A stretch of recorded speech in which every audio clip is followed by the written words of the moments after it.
Welcome to Horror Review Sunday. Let's discuss Stephen King's The Mist, written and directed by Frank Darabont, who did Shawshank Redemption, The Green Mile.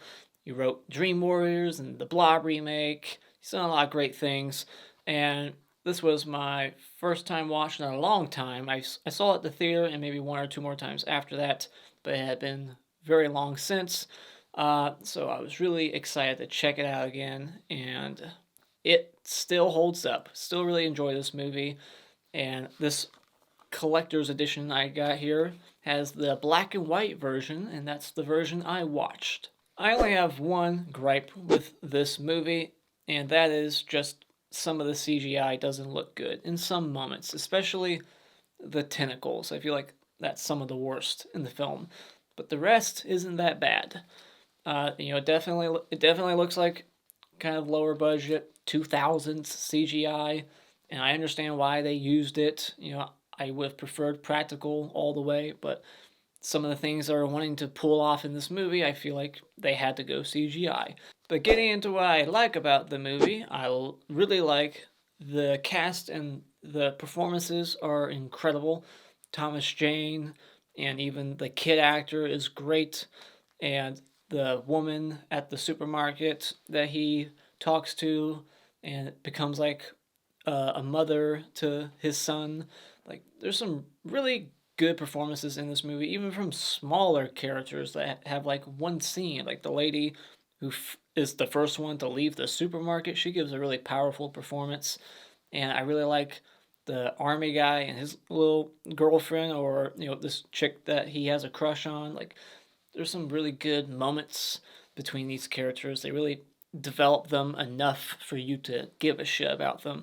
And I just love the characters in this movie, like Ollie, like he's funny. Like, this movie has some good comedic moments, but it's still very much a terrifying movie. Doesn't get in the way of the tension, but there's some good goofy like lines here and there, especially in the first act. And I thought this movie just had an amazing pace. I was never bored. When I knew it was about to end, I was like, holy shit, it's already almost over. Like, it's 2 hours long. It's a little over 2 hours long, but it doesn't feel like it to me at all. It just kept going. There's enough monster action sprinkled throughout to keep you entertained, and the dialogue is really great, so you're not bored during the downtime in between all the monster action.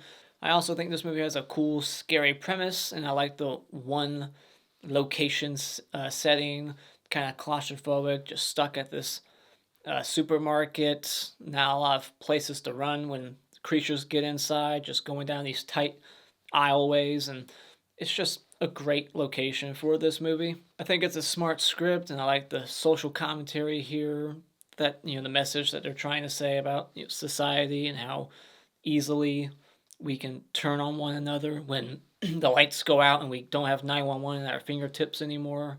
When shit hits the fan, we can really turn into monsters ourselves. Who are the real monsters in this movie? The people inside the store or the creatures outside? You also get a little bit of gore in the movie from K and B. And this movie could have easily went the PG-13 route if they wanted. They could have just shown people getting pulled into the mist and dying off camera. But no, we get to see people's bodies chopped in half and people's faces swelling up. There's some just gross moments in this movie. People getting chewed on, and that scene in the pharmacy. Oh my gosh, like some great scary imagery is everywhere in this movie. I like that it has a kind of documentary feel, the way it's shot. It's all like handheld, and the creatures in this movie look pretty freaky and very unique. The spiders with the acidic webs that they shoot out, and the flying creatures and the tentacle centipede looking things, like, they're all pretty cool looking, and even though the CGI isn't that great on some of them, they still look pretty terrifying. I also just really love the ending of this movie. It's very risky, ballsy, and very grim, and also kind of shows that there's hope for humanity at the very last second. So it's very emotional. Like, you feel like there's hope for some people, and like there's a chance that humanity will survive and make it out of this terrible situation. But also at the same time, this ending is very depressing. It is a gut punch. So final thoughts, I think this is a brilliant creature feature that's terrifying and funny at times, but also emotionally devastating with good characters, amazing performances, a fucking outstanding ending, one of my favorite endings of all time, and it just shows how quickly a civil society can devolve into monsters when shit hits the fan. So when it comes to The Mist, I absolutely love this movie. I'm going to give it 5 out of 5 stars. Spoiler discussion. So right away in the opening, we see some nods to other Stephen King properties. Like he's drawing the Dark Tower. The main character, Thomas Jane, plays David. He's a poster painter or something. And he's got a poster for The Thing in the back there. And later on, we see Castle Rock get mentioned. It's like the name of the newspaper, Castle Rock Times. And then, as soon as they get there to the supermarket, shit hits the fan almost right away. You see Jeffrey DeMunn running into the store. That siren goes off, very terrifying sound. And then there's like an earthquake. So you wonder like what caused the earthquake. Was it like some explosion at the base? Is that the creatures, like the giant one at the end? Is that what's causing the earthquake? And I do like that this movie never really explains it, like where they came from. They give you ideas, but they never really, say it's 100% fact that these things came from another dimension and it's the army base's fault at Arrowhead, I think is what it's called, Project Arrowhead. Is it them or is it really God, like Mrs. Carmody is saying? Like where do they come from? We never really truly know.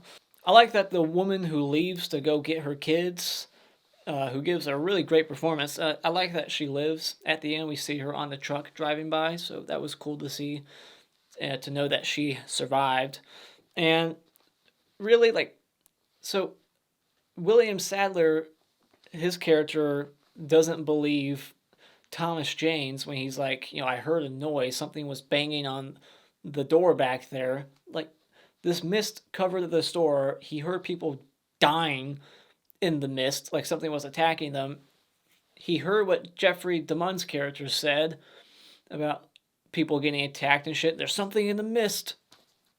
And he just thinks that Thomas Jane's making shit up. Like, really? Why would he be making shit up? Then the guy who plays, like, the Shermanator in the American Pie movies, he gets killed by the tentacle monsters. He's, like, trying to prove that he's such a brave guy. He's like, I'm going to go out there and turn the generator on, you pussy, and then gets killed. And so then they go out to tell everybody what happened. Of course, they don't believe them. The only thing they've seen so far is the mist and heard people screaming, but they don't know what exactly is out there. They're probably just thinking it's some chemical that's killing them out there, so that's why they don't want to leave the store. They think it's probably some poison in the air that's killing people, not creatures. But I just think it's a little convenient that this tentacle that they show a couple of the skeptics just starts melting after the guy pokes it with a stick. Like, why is that happening? It stayed there long enough for them to grab two people and be like, hey, look, this is what we're talking about. See, we're not lying. There's a fucking tentacle monster out there. But then it melts so that the other, 40 people in the back can't see it for themselves. So now it's like, they're not going to believe you. So that was just kind of convenient. Then we get a moment with Mrs. Carmody, and she's praying over a toilet, talking out loud to God, saying, if I just save a couple of souls out there, I should earn my place in heaven, something like that. And this other girl, I didn't write her name down, but she is trying to be a friend to her, and she just gives her this shitty attitude, and is like, oh, if I wanted a friend like you, I'd just pop a squat and shit one out. Like, this chick's trying to be your friend, and you're just being a total bitch. Then we get the whole rope scene. The biker dude gets the rope tied around him. He goes out there, gets about 200 feet from the store, and then the rope's like going up and down violently. They're like, holy shit. And then they pull like the lower half towards the building. And I felt really bad. I really liked that guy because of the remark he said to Mrs. Carmody before he left. Like, I believe in God too, but I just don't believe in the crazy, bloodthirsty God that you believe in. Then we get the biggest scene in the movie, the flies breaking in, and when the first fly hits the window, that was a cool scare. It's just like in the distance, it's like this small dot on the screen. It's getting bigger and bigger, and boom, it hits the window. And poor Sally, she gets bit, stung on the neck, and her face starts to swell up. Oh boy, I felt really bad for her. And she had like a really cute moment with the soldier dude right before this scene, so you really liked these characters, and it's just so devastating. Like, poor Sally. Like, she gets stung, but then Mrs. Carmody gets the fly creature on her, and it leaves her alone because she stood still, right? But some other people are probably thinking in that moment, like, oh, it didn't attack her because she's the chosen one. They're probably thinking that, she's saved. And, that's why some people after this scene, I think that's why she gets so many followers after that. Then Maddie ODs. She takes a whole fistful of pills. And I like this moment because it just adds a little bit of realism to this unrealistic movie. But that's just like what would happen. There would be at least one person taking the easy way out. Like, that would probably be me in this situation. Like, where's the pharmacy section? I'm taking some pills. Then David basically predicts what's going to happen in the third act is Mrs. Carmody's going to get a bunch of people drinking the Kool-Aid. She's going to get so many followers. He's like, she's got a couple now, but by tomorrow she'll have 4 more, and then 4 more the next day, and then pretty soon she's going to be asking for blood sacrifices and human sacrifices and shit. I don't want to be here for that. And yep, he's right. I think the biggest laugh in this movie is when the granny throws that can of peas at Mrs. Carmody, and she starts talking about stoning. She's like, and I got all kinds of peas. We get another great scene at the pharmacy. They go there looking for painkillers for the guy who got lit on fire and got like 3rd-degree burns all over his body. And the effects look pretty good on him. But, he should have stopped, dropped, and rolled. I'm not sure what he was thinking. Come on. They never stop, drop, and roll movies. But they go next door, and we see the spiders, and they just look freaky as hell. And they have, like, acidic spider webs that shoot out of them. And the granny that I was just talking about throwing peas at Mrs. Carmody has, like, a flamethrower moment, and she, like, lights one of the spiders on fire. And Jeffrey DeMunn even gets a moment where he gets to spike one. So I just love this scene. And it has a very just haunting image of the guy with all the spires going around inside his body. You can just see them moving under the skin. And then his body hits the ground. He like bursts open. And there's like 1,000 tiny spires coming out of him. Like, holy shit. That is the creepiest part of this whole movie. And it's witnessing all this craziness at the pharmacy that makes William Sadler's character snap. He's automatically a believer at that point of what Mrs. Carmody is saying. He's there at her next sermon. He's worshiping with her. And, it's just true to life. When shit hits the fan, some people just turn to God. And this is the moment in the movie where they try to give you a possible explanation for why this is all happening. The soldier says there was some project named Arrowhead or something at the mountain, and maybe that's what caused it, or doing scientific research into portals, into different dimensions, blah, blah, blah. But I don't think it's saying that really is the explanation. I just think that's just one theory. They're not saying that is why. They're just saying that could be why. So, but the other two believe it to be their fault. They feel like they're responsible, so that's why they hung themselves in the back, those 2 soldiers. The son says to his dad, right after they throw the other soldier out to the creatures to get killed, he says, don't promise me you won't let the monsters get me. And you almost have to wonder who he's actually referring to. The monsters outside or inside. And then we get the moment where everyone in the theater started clapping when Mrs. Carmody gets shot. She's asking for a sacrifice and she wants the boy. Abraham had to sacrifice his son, or Isaac, or whoever, right? I don't know my Bible that well, but, so this is what Thomas Jane was predicting. Like, this is what was going to happen, and yeah, here it is. And now he's got to fight back, and Ollie takes the gun and shoots Mrs. Carmody in the heart at first, and then he wastes another bullet for her face. And if he did not do that, if he just shot her once, which would have been enough, he would have had an extra bullet for the end scene to kill himself. So, man, if only Ollie knew. When the mustache dude gets killed in the parking lot by the spiders, I swear to God they used a Wilhelm scream, which makes me laugh every time I hear it. Then poor Ollie gets picked up and snapped in half in the sky, and the gun falls on the hood of the car, and he goes to get it, but imagine if he didn't get it. Imagine if there wasn't enough time and he had to just go. He wouldn't have a gun for the end scene, and it would have played out much differently. So yeah, that was a big mistake, grabbing the gun off of the hood. So then they're driving around, and this really sad song starts playing, and he sees his dead wife webbed on the outside of the house. The spiders got her, and there's this dead kid on a school bus, probably one of the scariest images in the film. Like, that image of that kid, it's stuck in my mind. It's such a creepy scene. And then the car breaks down, they're out of gas, and they only got 4 bullets, and there's 5 of them. And so they all just quickly agree, without saying a word. They just look at each other like, yep, this is how it's got to go down. We're just going to kill ourselves, but you do it for us. Like, they don't take the guns, to shoot themselves. Thomas Jane shoots them, for them. And he shoots his son first as soon as he wakes up. So his son didn't get to die in his sleep.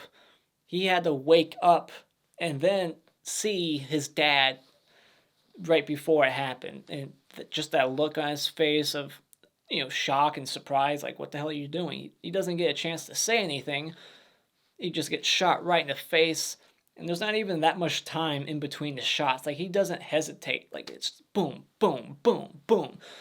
It was just so fast. And then he's just crying and devastated. He keeps, shooting. He knows there's no bullets, but he still just keeps shooting anyways, hoping that some magical bullet's gonna come out of there and kill him. And it's such a devastating ending. Oh my gosh. I mean, he made that promise earlier to not let the monsters get his son, so he stuck true to his promise. He kept his promise.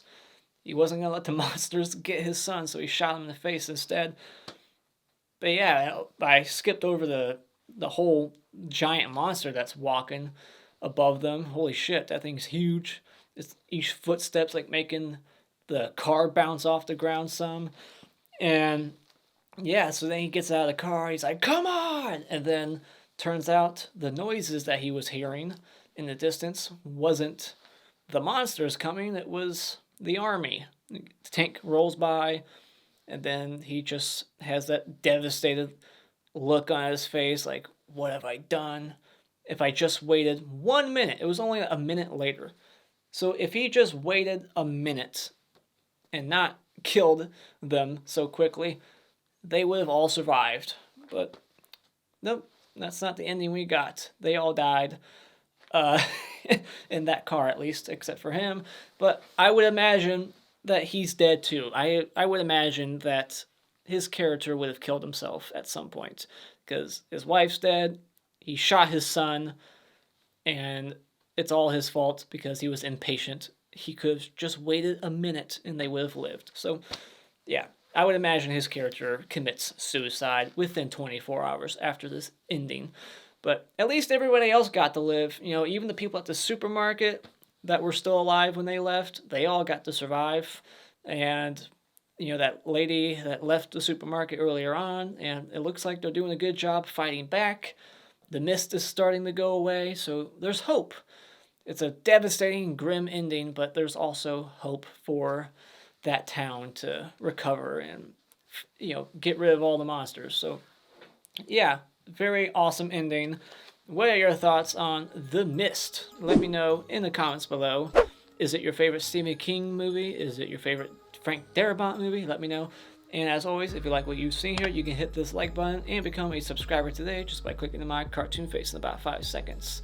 And remember, it's all an opinion. You don't need to get butthurt about it.